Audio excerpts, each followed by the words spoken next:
Good day, everyone. I'm Eunice Logan, and I'm going to share and talk about soil erosion, factors that affect soil erosion, its effects, and how do we prevent it.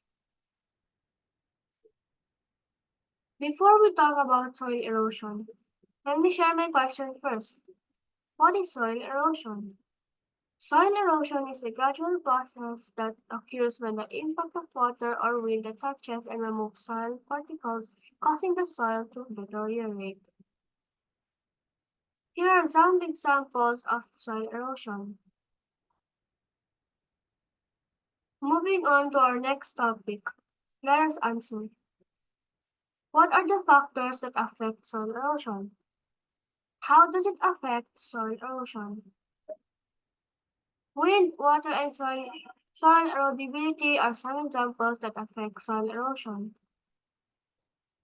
Soil erosion occurs primarily when dirt is left exposed to strong winds, hard rains, and flowing water.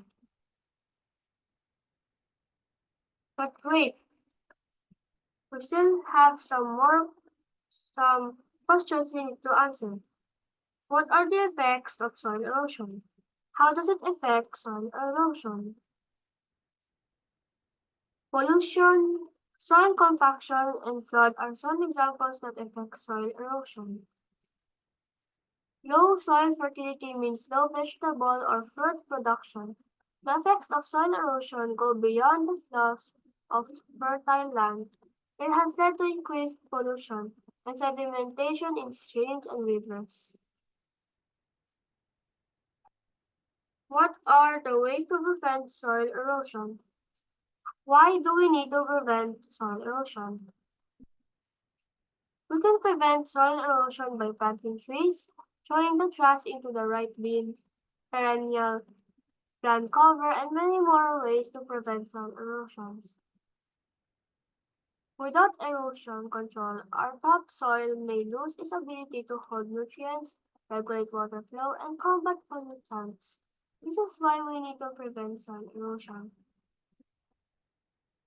Remember, plant many trees, flowers, fruits, or anything you want to plant to save our planet Earth.